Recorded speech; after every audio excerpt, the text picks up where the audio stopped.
السلام علیکم۔ آج سمجھتے ہیں کہ گرین ہائیڈروجن کیا چیز ہے، کیوں ممالک پیٹرول کو، نیچرل گیس کو چھوڑ کر گرین ہائیڈروجن پر شفٹ ہونا چاہتے ہیں اور پاکستان کو کیوں ایسا کرنا چاہیے۔ سب سے تو پہلے سمجھو کہ گرین ہائیڈروجن ہے کیا چیز، بلکہ اس سے بھی پہلے یہ سمجھو کہ ہمارے ممالک کے اندر، ہمارے ان کنٹریز کے اندر، پاکستان ہو یا کوئی اور کنٹریز ہو، ان کے اندر جو زیادہ تر انرجی پیدا ہوتی ہے تو وہ انرجی پیدا ہوتی ہے فاضل فیول سے۔ ٹھیک ہے، فاضل فیولز کا استعمال ہم کرتے ہیں، گاڑیوں میں ہم فاضل فیولز کا استعمال کرتے ہیں، انڈسٹریز میں ہم، کارخانوں میں ہم فاضل فیولز کا استعمال کرتے ہیں، بٹیوں میں ہم فاضل فیولز کا استعمال کرتے ہیں۔ فاضل فیولز کیا چیز ہے؟ فاضل فیولز آپ کا یہ پیٹرول ہو گیا، جس کے اندر یہ گیسولین جو آپ موٹر سائیکلوں میں ڈلواتے ہو، گاڑیوں میں ڈلواتے ہو، جس کا ریٹ پاکستان کے اندر 250 روپے سے بھی زیادہ ہو گیا، سر میں درد کر کے رکھا ہے اس نے۔ اس کے ساتھ کیروسین، ڈیزل وغیرہ، یہ ہو گیا پیٹرول آپ کا۔ اس کے ساتھ آپ کا نیچرل گیس، جس کو ہم CNG کہہ سکتے ہیں، گاڑیوں میں جو ہم ڈلواتے ہیں، کمپریسڈ نیچرل گیس، اور جو نیچرل گیس ہم اپنے سائلنڈروں میں ڈلواتے ہیں کوکنگ کے لیے، یہ ہو گیا۔ اس کے ساتھ کوئلہ ہو گیا، یہ وغیرہ تمام، اس کو ہم کہتے ہیں جو نان رینیویبل ریسورسز ہے انرجی کے، اس کو ہم کہتے ہیں فاضل فیولز، چونکہ یہ فاضل سے بنتے ہیں، بایولوجی میں ہم پڑھ چکے ہیں۔ ٹھیک ہے، تو ان فاضل فیولز کا زیادہ تر استعمال ہوتا ہے انرجی پروڈکشن کے لیے، چاہے وہ گاڑی چلانے کے لیے ہو، انڈسٹری چلانے کے لیے ہو، بٹی میں ہیٹ پروڈکشن کے لیے ہو، جس مقصد کے لیے ہو، زیادہ تر مقاصد میں فاضل فیولز کا استعمال ہوتا ہے۔ ٹھیک ہے، اب فاضل فیولز میں ایک مسئلہ ہے، اور وہ کیا مسئلہ ہے؟ وہ یہ مسئلہ ہے کہ جب یہ فاضل فیولز کو جلا کر ہم انرجی حاصل کرتے ہیں تو اس سے پیدا ہو جاتے ہیں کچھ گیسز، جس کو ہم کہتے ہیں گرین ہاؤس گیسز، جیسا کہ کاربن ڈائی آکسائیڈ ہو گیا، یا sulphur dioxide, sulphur dioxide short میں ساکس لکھوں گا، SOX ساکس، یا nitrogen dioxide, nitrogen dioxide NOx میں لکھوں گا۔ یہ gases SOx, COx, NOx gases پیدا ہو جاتے ہیں، جس کو ہم گرین ہاؤس گیسز کہتے ہیں۔ ان گیسز کا کیا مسئلہ ہے؟ ان گیسز کے ساتھ ہمارا مسئلہ یہ ہے کہ یہ ہمارے ماحول کو خراب کر دیتا ہے، یہ ہمارے کلائمیٹ کو شدید کر دیتا ہے، ایکسٹریم کلائمیٹ کی طرف ہم کو لے جاتا ہے، ہمارے کلائمیٹ، ہمارے آب و ہوا کو خراب کر دیتا ہے، رہنے کے قابل نہیں بناتا۔ مطلب اگر زیادہ مقدار میں یہی ہوتا رہا، ہمارے یہ گرین ہاؤسز ہمارے فضا میں زیادہ مقدار میں ہم چھوڑتے رہے، تو کچھ عرصہ بعد ہمارے ممالک صحرا بن جائے گی، رہنے کے قابل نہیں ہوں گے۔ کیوں؟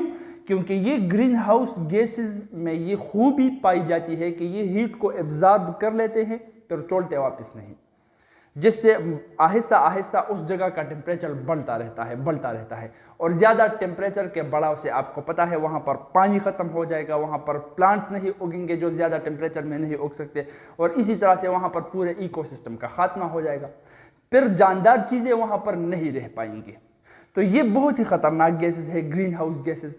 اس لیے دنیا کوشش کر رہی ہے کہ وہ یونائٹڈ نیشنز میں اس کا میٹنگ ہوا تھا نا، ہر ملک سے پوچھا گیا کہ آپ کاربن ڈائی آکسائیڈ کی نیوٹرلٹی کب لاؤ گے اپنے ملک میں، کب خود کو زیرو نیٹ کاربن جو ہے، کاربن ڈائی آکسائیڈ کے زیرو مقدار پر خود کو لے جاؤ گے، جس میں پاکستان کا تو آنے 100 سال، تقریباً 100 سال تک اس کا کوئی اندیشہ نہیں تھا پاکستان کا، وہ خود کو جو نیٹ زیرو کاربن پر لا سکے، نیٹ ایمیشن، زیرو ایمیشن پر لا سکے۔ اس پر بات کر لیتے ہیں۔ تو یہ گرین ہاؤس گیسز جو ہے یہ بہت خطرناک گیسز ہے، ماحول کو خراب کر لیتے ہیں۔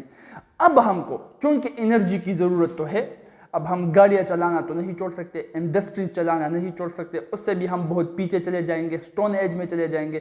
تو انرجی کی تو ضرورت ہے، لیکن فاضل فیولز کا بھی استعمال نہیں کر سکتے، کیونکہ ہمارے ماحول کو تباہ اور برباد کر دیتا ہے، زندگی کا خاتمہ کرنے والا ہے یہ گرین ہاؤس گیسز۔ تو اب کیا کریں؟ تو اس کے کچھ الٹرنیٹس ہم نے آلریڈی ڈھونڈ لیے ہیں، جس طرح کہ سولر انرجی ہو گئی، سورج سے توانائی بنانا، جس طرح سے ونڈ انرجی ہو گئی، ہوا سے بجلی بنانا، جس طرح سے ہائیڈرو الیکٹرک پاور ہو گیا، پانی سے بجلی بنانا۔ لیکن اس کے ساتھ ساتھ چونکہ وہ اتنے زیادہ مقدار میں ہم کو انرجی پرووائڈ نہیں کر سکتا جتنے زیادہ مقدار میں ہم کو انرجی چاہیے، تو اس کے ساتھ ساتھ ہم نے ایسا فیول بھی ڈھونڈ لیا ہے جو کہ فیول ہے لیکن وہ گرین ہاؤسز کو ایمٹ نہیں کرتا، اور اس لیے ہمارے زیادہ ڈیمانڈ کو، انرجی کے ڈیمانڈ کو بھی پورا کر سکتا ہے۔ اس فیول کو ہم کہتے ہیں گرین ہائیڈروجن۔ بات سمجھ میں آ رہی ہے؟ اب دیکھو، ग्रीन हाइड्रोजन क्या है? हाइड्रोजन के मॉलिक्यूल, चूंकि हाइड्रोजन वो गैस है जो कि इनफ्लेमेबल है, जो कि जलता है, जिससे एनर्जी निकलती है। अगर हाइड्रोजन के एक भरे हुए गुब्बारे को आप माचिस की तीली पे फेंक दो तो धमाका कर जाएगा। हाइड्रोजन बम इसी पर काम करता है। तो हाइड्रोजन इनफ्लेमेबल है, हाइड्रोजन का मतलब भी यही है, ठीक है। दूसरा तो ये वाटर बनाता है, हाइड्रोजन वाटर बनाने वाला और इनफ्लेमेबल गैस है। तो ये ग्रीन हाइड्रोजन, ये हाइड्रोजन जो कि इनफ्लेमेबल गैस है, इस हाइड्रोजन को जलाकर हम एनर्जी हासिल कर सकते हैं और हमारे साथ ग्रीन हाउस गैसेस भी पैदा नहीं होंगे। इसलिए इसको हम हाइड्रोजन की बजाय ग्रीन हाइड्रोजन कहते हैं कि ये हमारे इकोसिस्टम को ग्रीन रखेगा, सब्ज़जार रखेगा, जंगलात को खुश रखेगा, माहौल को ख़राब नहीं करेगा। अब देखो यहाँ पर गौर के साथ, ये जो गैसेस है कार्बन डाइऑक्साइड, ये फॉसिल फ्यूल्स जो है, ये असल में हाइड्रोकार्बन्स है। हाइड्रोकार्बन, हाइड्रोजन कार्बन इसमें दोनों पाए जाते हैं। इसको जब हम जलाए तो उससे, चूंकि कार्बन उसमें मौजूद है तो कार्बन डाइऑक्साइड तो बनेगा। WTI ब्रांड में आप सुन चुके हो कि एक के अंदर थोड़ा सल्फर, दूसरे के अंदर थोड़ा ज्यादा सल्फर मौजूद है पेट्रोल के अंदर। वो लेक्चर में हम कवर कर चुके थे ना, ऑयल मार्केट्स के जो लेक्चर थे। तो वहां पर चूंकि उसके अंदर सल्फर भी है तो सल्फर ऑक्साइड भी बनेंगे। लेकिन ये जो हाइड्रोजन है इसके अंदर कार्बन नहीं, ये सिर्फ और सिर्फ प्योर हाइड्रोजन है। तो हाइड्रोजन मॉलिक्यूल H2 मतलब जो इस तरह से होगा, H बॉन्ड H, इसके बॉन्ड को तोड़कर इसके अंदर जो एनर्जी है वो हम हासिल कर सकते हैं। और उससे कार्बन चूंकि इसके अंदर है नहीं तो कार्बन डाइऑक्साइड नहीं बनेगा, सल्फर नहीं है, सल्फर ऑक्साइड नहीं बनेंगे, महज हाइड्रोजन को तोड़कर सिर्फ एनर्जी आ जाएगी। तो वही हमारा मकसद है। तो इस तरह से ग्रीन हाउस गैसेस नहीं पैदा होंगे, इसको हम कहते हैं ग्रीन हाइड्रोजन। अब गौर के साथ देखो, हाइड्रोजन आएगा हमारे पास कहां से? नेक्स्ट स्टेप है, ठीक है। तो हमारे पास हमारे अर्थ पर, हमारे अर्थ प्लेनेट पर तकरीबन 70 या 71% पानी है और उसमें बहुत ज्यादा पानी बहरों के अंदर भी है, ओशंस के अंदर भी है, जो हम इस्तेमाल नहीं कर सकते। अर्थ के लिए एक थर्मोस्टेट का काम अलबत्ता वो जरूर करते हैं। ये पानी जो है वाटर किस चीज से बनता है? H2O से। इसी वाटर से, इसी पानी से हम हाइड्रोजन को निकाल सकते हैं और उसको एज अ फ्यूल इस्तेमाल कर सकते हैं। अब पानी से हम किस तरह से हाइड्रोजन निकालेंगे? तो उसके लिए एक प्रोसेस है जो केमिस्ट्री में आप पढ़ चुके हो, उसका नाम है इलेक्ट्रोलाइसिस। बिजली के जरिए, इलेक्ट्रो मतलब बिजली के जरिए, लाइसिस मतलब तोड़ना, बिजली के जरिए तोड़ना, काटना, कूटना, मारना। तो इस वाटर के अंदर, इस पानी के अंदर थोड़ा सा एसिड हम डाल देंगे, तेजाब, ताकि इससे बिजली पास हो सके। और उस एसिडिफाइड वाटर से फिर हम बिजली के करंट पास करेंगे। वो करंट क्या करेगा? इस हाइड्रोजन और ऑक्सीजन को बीच में तोड़ देगा। तो हाइड्रोजन वाला एलिमेंट अलग हो जाएगा और ऑक्सीजन वाला एलिमेंट अलग हो जाएगा और हमको यही हाइड्रोजन चाहिए, तो हाइड्रोजन हमको मिल गया। इसी तरह से पानी से हाइड्रोजन निकालकर हम उसको इस्तेमाल कर सकते हैं फ्यूल सेल के अंदर। फ्यूल सेल भी हम केमिस्ट्री के लेक्चर में कवर कर चुके हैं कि फ्यूल सेल क्या है। वो सेल जो कि हाइड्रोजन और ऑक्सीजन से आपको एनर्जी बना कर देता है, हाइड्रोजन से एनर्जी बना कर देता है, फ्यूल सेल है। वो लेक्चर आप देख लेना, शायद इस चैनल पर नहीं है, दूसरे चैनल पर है। तो ये हाइड्रोजन। अब देखो यहाँ पर एक और बात आपको जो याद रखनी है, ये हाइड्रोजन भी जो यहाँ से बनकर निकलता है, ये 3 किस्म का निकलता है। एक होता है ग्रे हाइड्रोजन, दूसरा होता है ब्लू हाइड्रोजन, तीसरा होता है ग्रीन हाइड्रोजन। और हमको चाहिए ग्रीन हाइड्रोजन। उससे पहले समझो कि ये ग्रे ब्लू क्या है और हमको फिर चाहिए क्यों ग्रीन है। ये वाटर जो हम तोड़ चुके हैं, जिससे हम हाइड्रोजन निकाल चुके हैं इलेक्ट्रोलाइसिस के जरिए। तो इलेक्ट्रोलाइसिस हम किसको कहते हैं? जब इलेक्ट्रिक करंट मतलब इलेक्ट्रिसिटी हम पास करें पानी से।